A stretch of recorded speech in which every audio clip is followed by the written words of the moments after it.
2.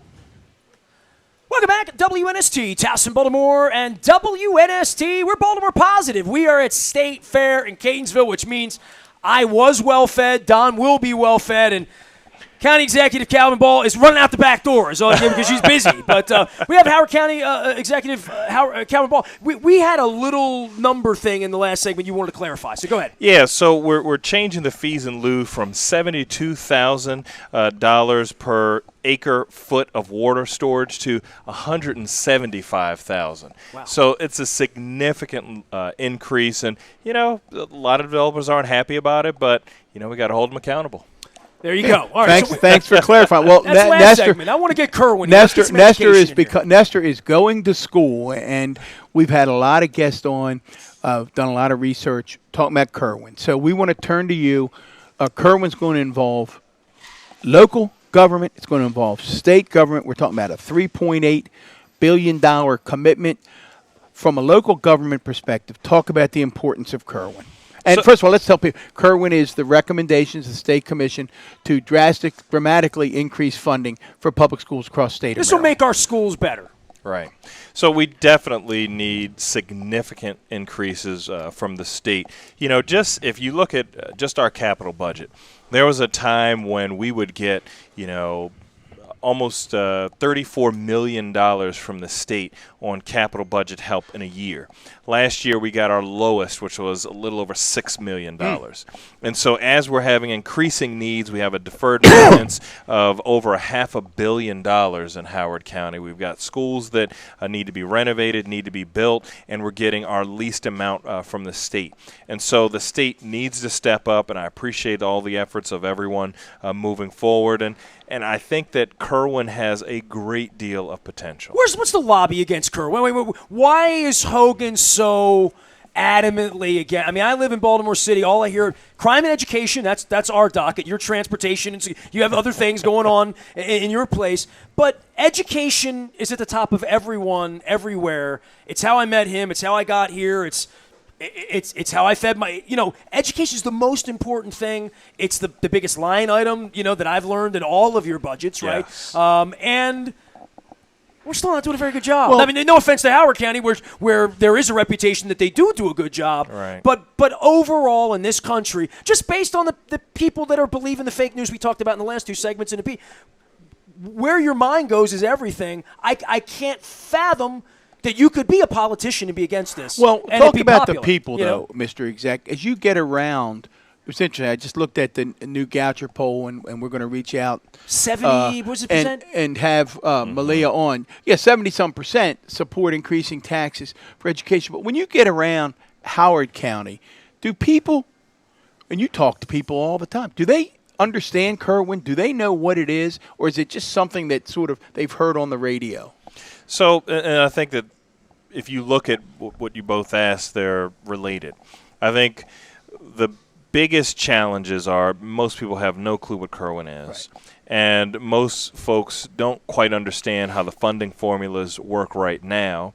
And when you look at like a place like Howard County, in the aggregate is excellent in schools. If you disaggregate those data, you see students of color, students on free and reduced meals, students with disabilities, there are students with limited English proficiency. There are some who are falling behind.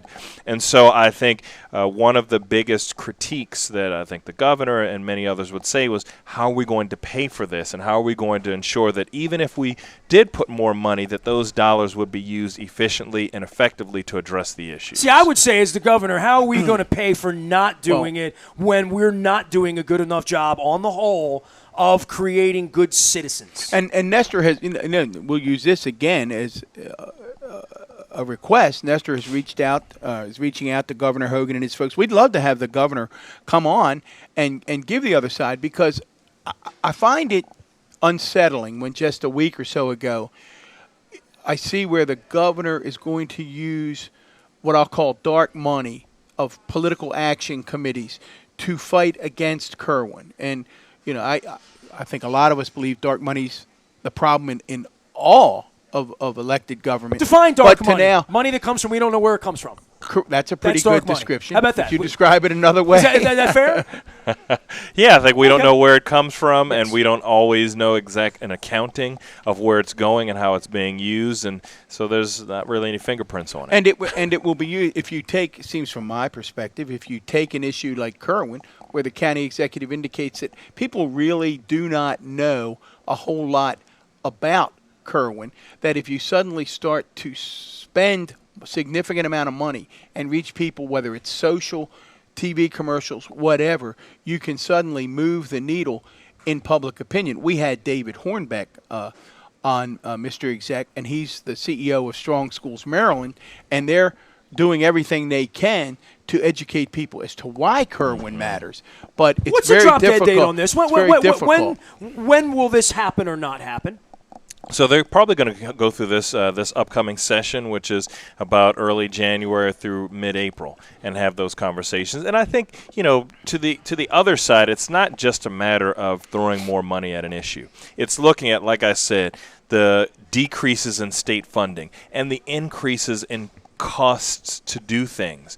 It costs a lot more to educate a child in today's dollars, and having educators not being paid where they can't even afford to live in the counties that they serve is unacceptable. Having a teacher with a second job is mind-blowing to me Right. when I consider how many people I know and love and have had in my life who were teachers, and how many girls I dated and buddies I had and roommates. And I saw the paper. I saw that job was more like my gig, where you get up, you do it all day, and you go to bed. So I think, and not just having a second job, but also still putting money out of their own pocket for their kids in the school system. Yeah, for tissues in the classroom or Right. whatever it would be, right? Right. and again, I think our request for folks who are listening and folks who are sharing Baltimore Positive is don't take it from us.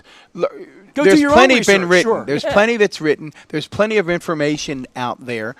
Question both sides. Ask the hard questions, but educate yourself.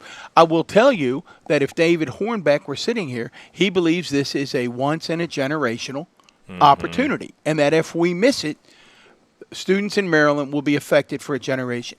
Don't take his word for it. Go ahead. Start to research it. Draw your own conclusions. We could talk about Kirwan forever, but let's move to transportation.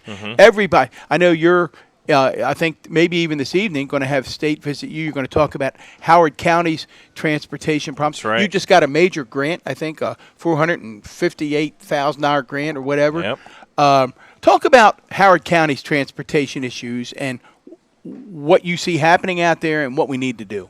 So Howard County being pretty much not only kind of in the center of the state, but kind of between the connector between the Baltimore and the D.C. regions, we have about 2/3 of our working populations going out in order to work. And so we have 2/3 of your working residents don't work in Howard County. Correct. Okay. Okay. And so we have not only the transportation issues back and forth, but we have the transportation issues within. So some of the things that we've been working on since I got into office was improving the headways. We had some buses that would take, an hour or so. You'd have to wait at the stop. And we've increased, not only we've decreased the time, increased our service hours on Sundays, made it so that it's working a lot more efficient. We still have some work to do, but working a lot more efficient internally. And then we want to do things externally, like, for example, bus rapid transit. That's a great opportunity to connect people from Montgomery County and the D.C. region so that they can be much more efficient. Went to the state. Unfortunately, it's gotten cut.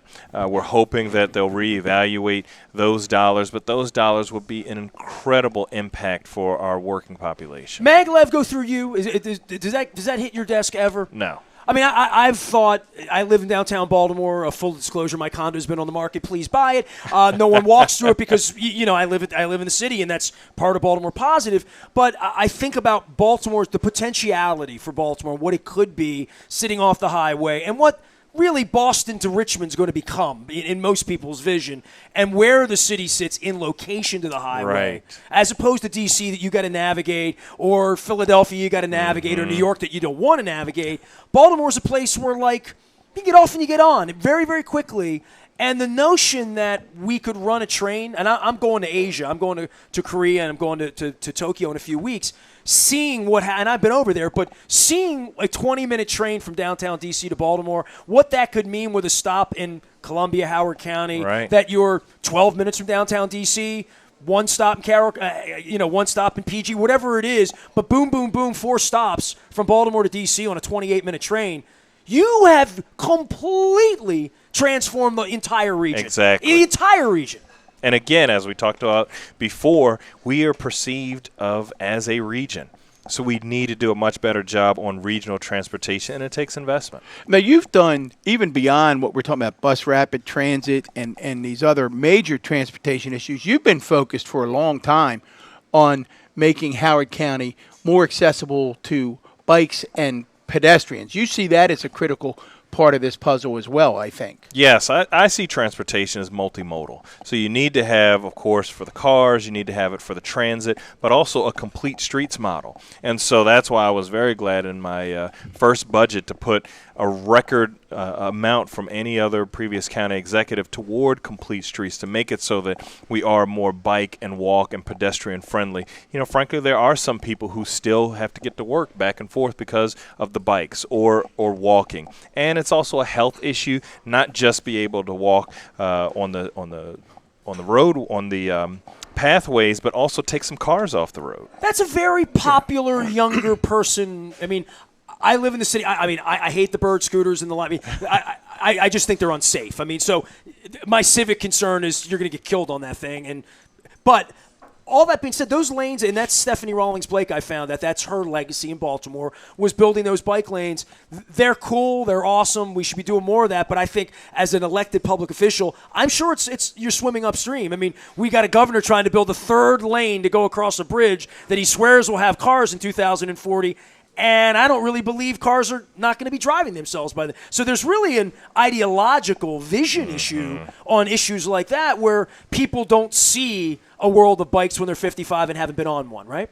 Yeah, I think, we have similar goals in that we want to improve traffic congestion, help people move around, and I think it's just the pathway to get there. And when you look at the trajectory we're on as far as technology and what people are wanting, I think we need to take a multimodal approach. Well, we can't have, and I know we're coming up against the county executive's time, we can't have any elected official on, I think, without talking about the public health crisis of our era, and that's opioid addiction. Mm-hmm. My guess is Howard County is not immune from that crisis. And can you educate us as to what's happening with that?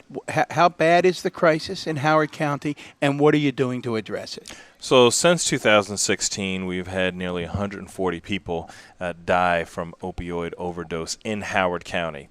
And so, when we're talking about regional, that's not even accounting for the people who have died who are Howard County residents outside. So we've really tried to work on a holistic approach. We opened in May our first county-owned treatment facility for individuals on the path to recovery, Howard House. We're working on a new residential treatment center. That was one of the biggest gaps in Howard County. We had no residential treatment center. We have a public-private partnership, which is going to be one of the first in the nation with Delphi, where we'll have actual beds. We've been working on our health navigation centers, funding behavioral health navigators to help people locate all of our services, and 24/7 crisis services through grassroots intervention. We're really trying to look at the entire spectrum of addiction and help people. And we also find that addiction oftentimes is co-occurring. So it's not just the addiction issue, it's a mental health issue that's related or some catastrophic issue. And I think they're doing a lot of good research in Baltimore City on the relationship between trauma and mental health or addiction. So I think we're trying in Howard County to be that model of help and helping people who oftentimes suffer in silence realize they're not alone and that there can be a better day. Well, you know what's interesting? I think folks, and Nestor alluded to it in an earlier segment, I think when folks think of Howard County, they almost think of it as Lake Wobegon, right? Everybody's above average. Everything's perfect. The sun's out every day. I always thought that. And yet Howard County has many of the similar challenges. I was surprised when I did the research because we talked about it all of the time in Baltimore County. You've got an increasingly aging population in Howard County that you have to address as well. Talk a little bit about that issue and the how that population is increasing and what you're focusing on? So oftentimes we're known for our school system, but our school student population is growing, 1 to 3%. Our aging population 4 to 5 times that. Amazing. And so we are graying.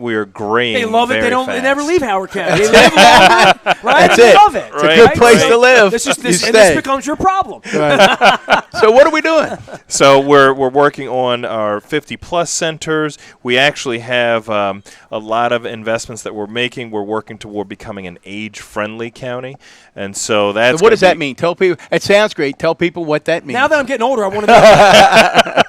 So that means when you think about, whether it's being more connected, being more active, being connected to services. When we look at our transportation, one group that we work with, a nonprofit, Neighbor Ride, and so they help give rides to older adults, making sure that as we have not only a graying population but a graying diverse population where many people are first generation. So connecting them with people who, in our top fastest growing populations that are not American born are Indian, Korean, Chinese, Pakistan. So having their cultural connections in Howard County so that as they age, they're connected and they feel, a sense of community. So much going on. Good things in Howard County. Before we let you get away, Nestor always says this is where we ask you what kind of tree you would like to be. But you guys who are in charge work so hard. What does Calvin Ball do to kick back and relax? What do you do when you have some free time just to say, give me time to recharge my batteries? What do you like to do? Free time with. I know. I know. No, I spend it with my family. I've got 2 daughters, and they are just my joys, and they are the funniest, wittiest, most amazing people I've ever known in my life. And so, Because you created them. I give that all to my wife. That's right. Always give that away. Take in 49%. spite of Take me. 49. Are you a sports fan? Yeah, definitely. See, always. it worries me, Howard County, that they're Redskin fans down there. I mean, we're split. I don't have anything to do with Split. it, but We He's got not going Skins to and tell you Ravens he likes fan. them both. Well, I lean a little bit more toward the Ravens, but that's because you're on Baltimore radio. well, but I root for both teams except for when they play against each other, and then I'm a Ravens. You know what? I would say it's okay to root for the Redskins right now because they need help. They do. need a lot of help They down do. there. When you need to hit a Sirius XM station just to relax a little bit, what do you put on? What kind of music do you like? It depends on the day that I've had, but oftentimes I like to listen to. I've got the jazz station. Sometimes I'll listen to just news to catch up because when I'm at events, I don't really know. I have to figure out what's going on so I can be most effective for our residents. You didn't answer the question. What music do you listen to? I heard I jazz. got David Bowie, Hendrix, we got Zappa, Freddie Mercury. All of them. All of them. I got Ravens, Redskins, and all of them. Exactly. RESPECT behind me. Nestor, I would say it's been a great visit with Howard County Executive Calvin Ball. Howard County's in good shape. I think we learned a lot, and thank you very much. Hope you'll come back. Thank you. It's I would nice love to meet you, man. I Very good to appreciate it. see And I you. tell you what, this Baltimore Positive thing's been a good idea, man. Chicken and waffles, hanging out with county Smart executives. people. And here we go. We are Baltimore Positive, WNST Towson, Baltimore. We're back next week. We'll be at, Jennings and Fadley's next week. Back for more on WNST Towson, Baltimore, and WNST.net.